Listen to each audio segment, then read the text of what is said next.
watching Business Africa. My name is Asha Sampert and welcome to our new edition dedicated to the continent's business and economic news. And like every fortnight, you can win $150 in our Business Africa game. More details later, but first, today's top stories. Electric mobility is soon becoming a reality in Africa. Nairobi and Kigali have opened the door to electric cars and motorbikes, and Central Africa is following the trend. Electric mobility today is the future. It is the future all over the world. There are even countries where the law is evolving from next year. So from 2023 to 2025 and by 2035, there will be bans on vehicles that are high emitting. Business solutions for women by women. Patricia Zolantimo's winning bet in Kinshasa. For the past 3 years, we have focused on corporate transport, but now we want to bring to the market logistics and infrastructure that will allow all social strata to come together so that there is no discrimination of any kind. Less watering, fewer pests, and more fresh fruit and vegetables. The promise of greenhouse farming in Somalia. Some vegetables were from Nairobi, but they are available now in Mogadishu. In our country, we can get the best fresh products that last for a very long time. Sustainable mobility is seducing Africa. Concrete and inspiring examples of safer, cleaner and more accessible mobility are multiplying on the continent. After Kenya and Rwanda, Cameroon's turn is now to take over these initiatives in the Central African sub-region. Many actors are already involved in the country, as we found out in Yaoundé, Cameroon, during the second edition of Movin On Impact, an exceptional event dedicated to electric mobility in Africa. Take a look. This is the first solar-powered charging station for 100% electric motorbikes and cars in a gas station in Cameroon. We are on the Presidential Boulevard in Yaoundé, the country's capital. Total has the ambition to be a global player in the energy transition, and we've made we have the ambition to be net zero in carbon emission by 2050 together with society, and for us, in order to do this, we need to have the energy mix that allows us to get here. Electricity is going to be one of the key players in terms of our energy mix in 2050. We forecast that 50% of our portfolio will be electricity from renewable sources, wind and solar. In terms of Europe is much more advanced in terms when it comes to electric mobility, and there we can see that Total is very, very active as a player. In Africa, on the other hand, electric mobility is something that is just about to start. But we want to be pioneers in this field. The launch of this first recharging infrastructure, and since the arrival of the first electric vehicles in public transportation in 2014, which was warmly welcomed by both private and public players, all committed to improving mobility on a day-to-day basis in the country, as well as accelerating the energy transition. The idea is to provide users with a better quality of life and less expensive energy. Ça va du bien-être des populations d'abord. It's about the well-being of the people first. It is paramount. It also goes towards a certain kind of modernity, because in the future we'll need to purify the air that surrounds us, the air we breathe. L'air qui nous entoure, l'air que nous respirons. Donc, So a modern city needs to go in this direction. Dans ce sens. Lorsque nous utilisons le carburant allumé, When we use fuel, we have to buy it at all times. But when we switch to electricity tomorrow with solar energy, of course, the technology becomes cheaper. It becomes less expensive. Now, a country like Cameroon, with the standard of living of Cameroonians, it would be necessary to implement such technology in our country. We feel at home here because our daily struggle is to fight against pollution, to fight for survival, and to promote well-being. Pour la survie et de promouvoir le bien-être. Nous pensons et mettons l'accent sur la We promotion. believe in and advocate the promotion of green energies to protect everything around us that has suffered from pollution by fossil energies. Or, la pollution par les énergies jusqu'alors utilisées, c'est-à-dire les fuels, les gaz. Fuels gas have demonstrated their limits and directly impacted the La environment. destruction de la couche d'ozone et autres. One major innovation is these 100% electric vehicles, Green Ride, launched by Total Energies and Easy Ride Cameroon in partnership with the dealer 3S Motors. Solutions that have proven successful, for example in East Africa, Kenya or Rwanda, with the startup Ampersand, created in 2019 and already a fleet of nearly 700 electric motorbikes in East Africa. The ambition is to take Africans in a new era of sustainable mobility, a strategy that has inspired major Cameroonian economic actors willing to boost this promising sector. Electric mobility today is the future. It is the future all over the world. There are even countries where the law is evolving from next year. So from 2023 to 2025 and by 2035, there will be bans on vehicles that are high emitting. We are in Africa, first of all, where it's hot. All these emissions will make the temperature unbearable, and it is in our interest before the others, the Europeans, for example, to rush to these non-polluting technologies. There's still a growing need to continue expanding charging stations throughout the country. But beyond Greenride's rental model, the acquisition of these new electric vehicles has also seduced African users. Some expect the state to provide financial assistance to encourage the transition. There is political will, and there are other means of different kinds. Those provided by the government at the disposal of our communities. There are the communities' means, and then also the partnerships. Cameroon's current legislation still needs to provide for the development of these vehicles.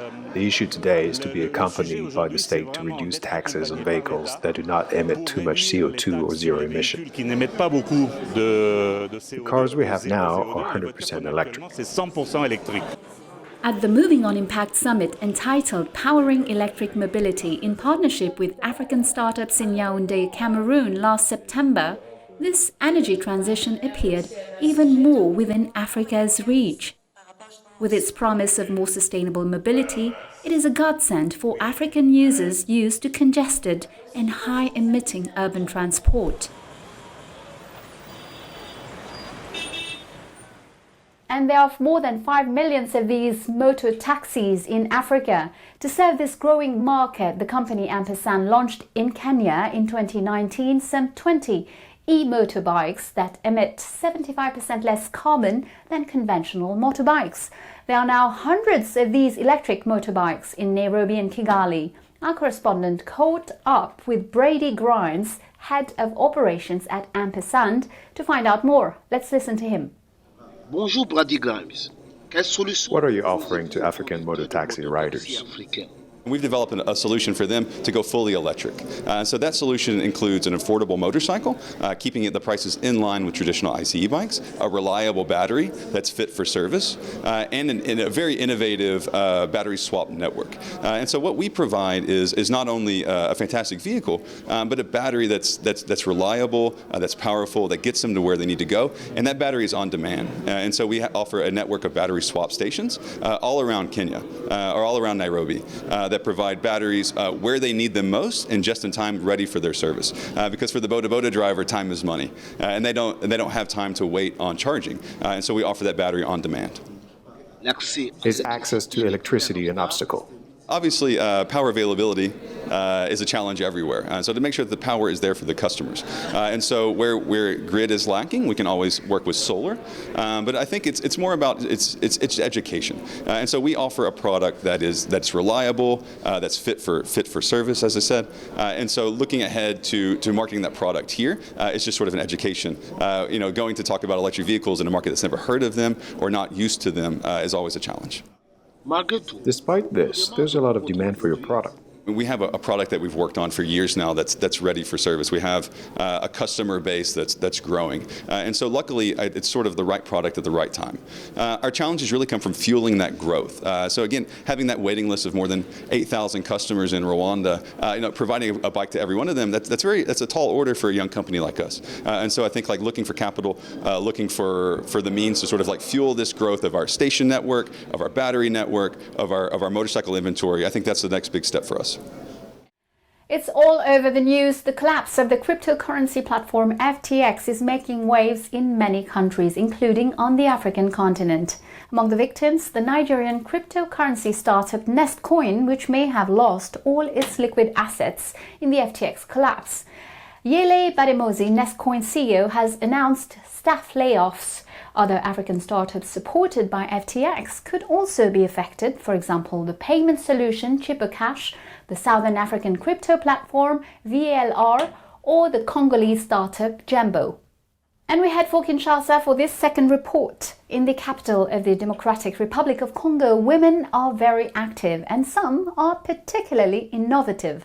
This is the case of Patricia Zolantima, founder of Working Ladies, who doesn't lack entrepreneurial ideas. After Ubis Cabs, a taxi service operated by women drivers, she has just launched a program to support women in the informal sector who are increasingly represented in the Congolese economy. Our journalist Francine Bina went to meet them. Take a look.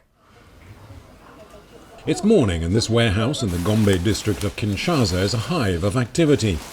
Karine Mushia and her colleagues have been finalizing the orders to be delivered to the Working Ladies' new customers.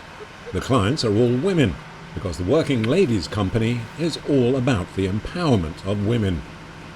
The products that we saw earlier, we bring them to our women. We call women of the future.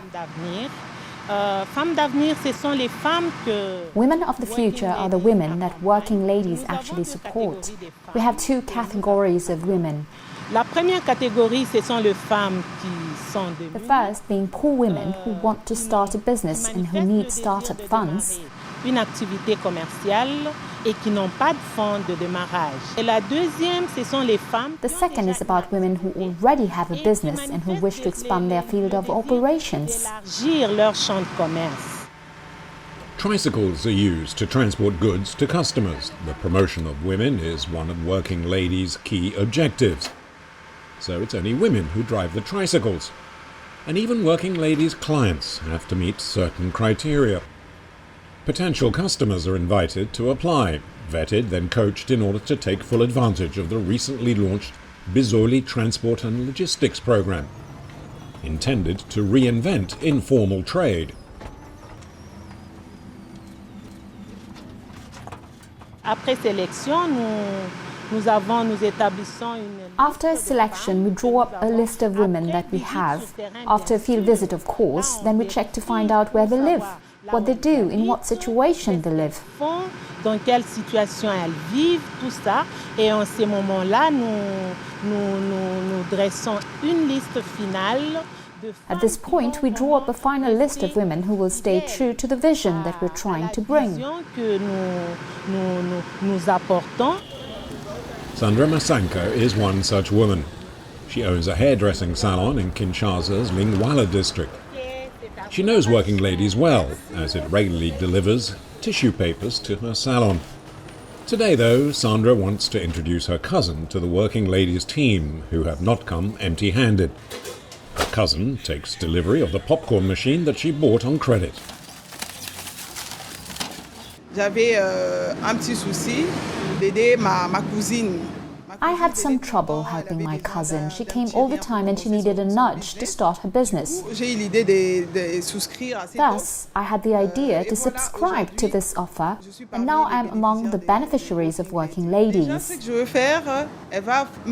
So what I'm going to do is that my cousin will put her machine in front of my hairdressing salon. She won't have to pay her rent, and therefore she will start her small business by tomorrow. Working Ladies aims to use its Bizoli Transport and Logistics program to help women recover from the chaos caused by the COVID-19 crisis. The lockdowns and their restrictions have been devastating for women and their families, who rely on their creativity and resourcefulness every day. Since the COVID-19 pandemic, at times there were lockdowns and the salon was closed. We were really struggling. I couldn't give a nudge to anyone. So the COVID-19 pandemic really wreaked havoc. La Covid, ça a été vraiment période très difficile. COVID, it was a very difficult time for everyone. Un nombre important de femmes We had a large number of women that we accompanied. Mais beaucoup sont tombées avec la COVID. But many businesses collapsed with COVID. Ils ont vu leurs activités They saw their activities drop. They no longer knew where to source and how to Elles ne sell. savaient plus comment vendre. In the DRC, women are one of the most vulnerable and poorest segments of society. While they represent more than 50% of the population, many, like Rachel and Congo, lack the financial means to start a small business activity. The popcorn machine delivered on credit is a godsend.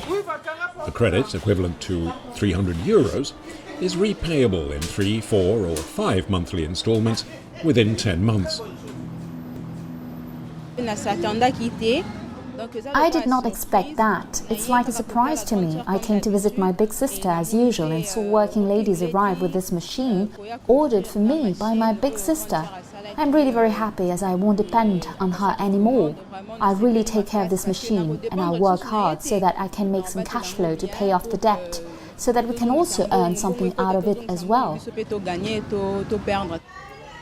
Working Ladies was set up in 2018 to combat female poverty. Its founder, Patricia Nzolantima, also created Ubis Cabs, a taxi service whose drivers are all women. Then followed the Bizoli Transport and Logistics Program that is intended to support women in the informal sector. For the past 3 years, we have focused on corporate transport, but now we want to bring to the market logistics and infrastructure that will allow all social strata to come together so that there is no discrimination of any kind. And today, after the launch of taxis, we are in our second phase, which is the diversification of our products. The lack of education and early marriages have long been major obstacles for the emancipation of women in the DRC. Now the ambitious Patricia Nzolantima wants to help lift those barriers and change the lives of 10,000 Congolese women by 2022 through training and support to give them the place they deserve in society.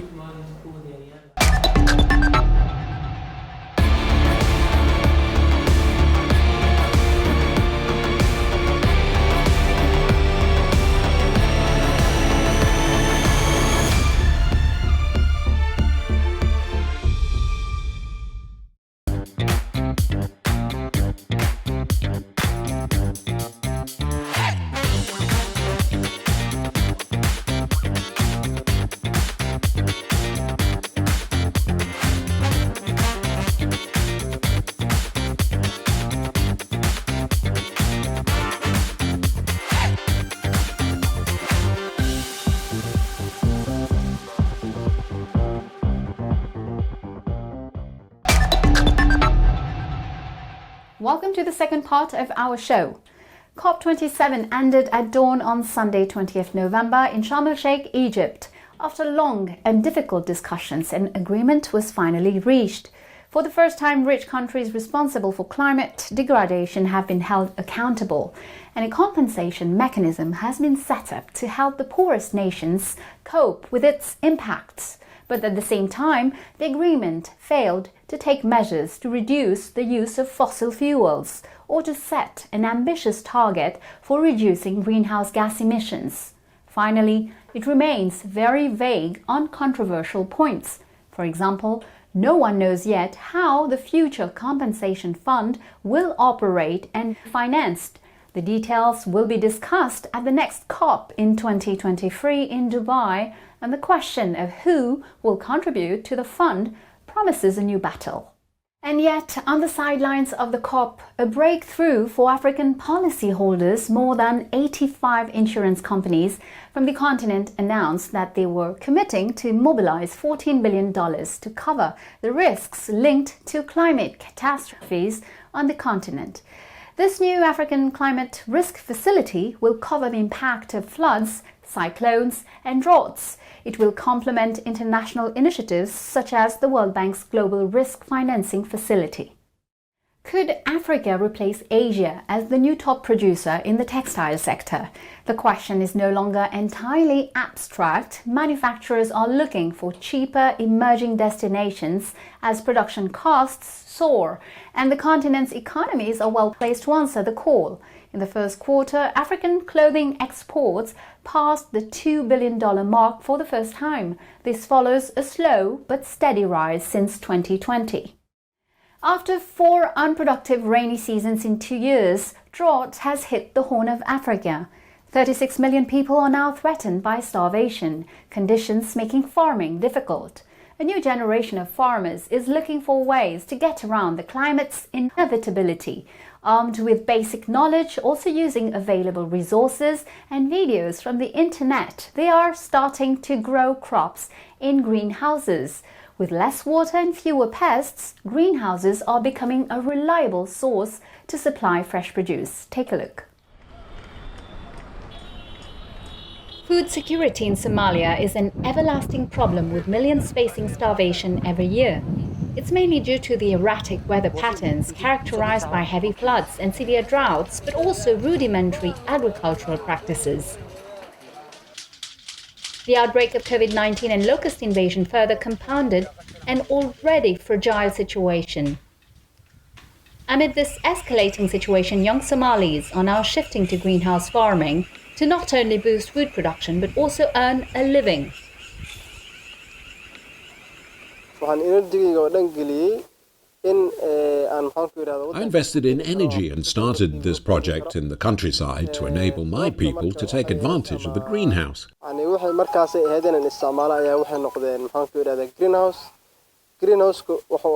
The technology has allowed me to plant some vegetables that used to be brought from abroad.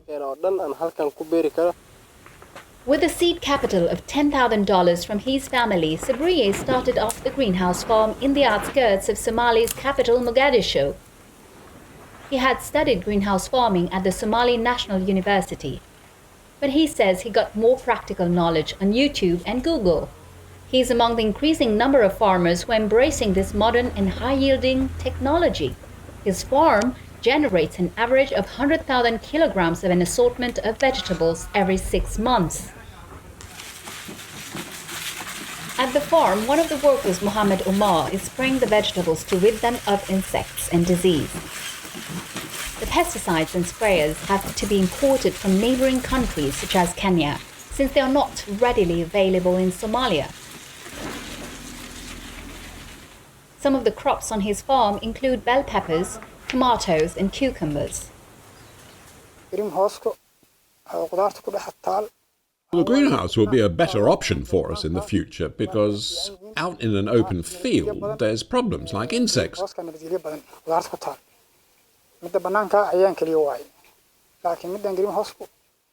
the greenhouse is safer and it could help get better crops.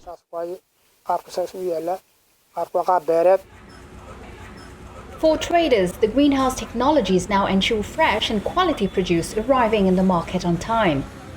This is a revolution from the past when most of the fresh vegetables were imported from neighboring Kenya and Ethiopia. A kilogram of tomatoes is sold at $1.2 like imported ones. The local produce sells fast since they are fresh and undamaged.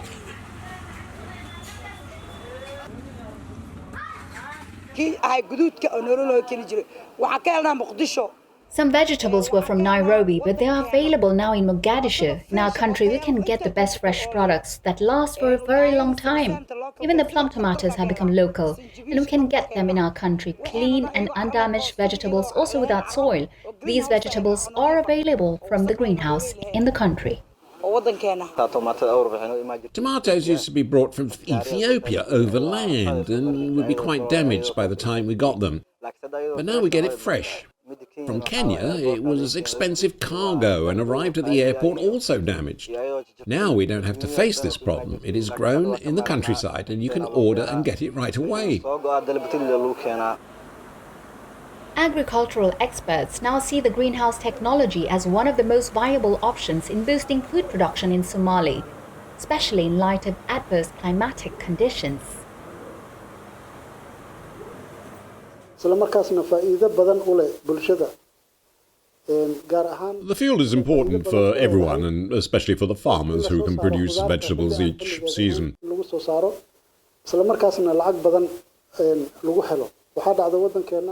have seen in our country, especially in the capital, that tomato production has stopped temporarily, which caused a price hike, and poor people couldn't afford to buy it.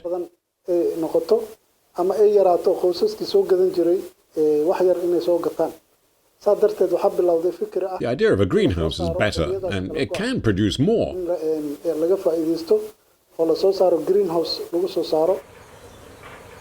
With over half of the population facing dire food shortages every year, Somalia is among the most food insecure countries in the world. However, initiatives such as greenhouse technologies can go a long way in alleviating perennial food shortages in the country. And it's now time to reward our loyal viewers of Business Africa. It's up to you to answer to the following questions. If you're drawn among those who have given the correct answers, you will win $150. This is game number 590. So listen carefully to the two questions that follow, and good luck. First question: when have electric vehicles arrived in Cameroon's public transport system? In 2014, in 2016, in 2020? Second question: who are the clients of working ladies? Men, men and women, women? You know the answers. You can participate now by going to our website, africaonair.com, in the replay section. Answer the questions, fill out your form, and good luck. And of course, don't forget to include your contact details, name, address, telephone, email, and the answers, of course. Check out the terms and conditions in the replay section on our news website, africaonair.com. The winner will receive $150 as our winner this week. Congratulations, you gave the correct answers to our previous game. Here are the details. First question: where did the second edition of the Scientific Francophonie Week take place? Answer: Cairo. Second question: where is the Nigerian blockchain hub located? Answer: Abuja. Well, that's it. Business Africa is over for today. I'll see you next week, same time, same channel for Initiative Africa. I will be hosting the president of the African Center for Research in Artificial Intelligence, Eric Armel Numba. In the meantime, you can watch the show again on our news website, africaonair.com, and follow us on all our social media networks. Feel free to like, share, and comment using the hashtag Business Africa. Take care of yourselves and see you next week. Goodbye.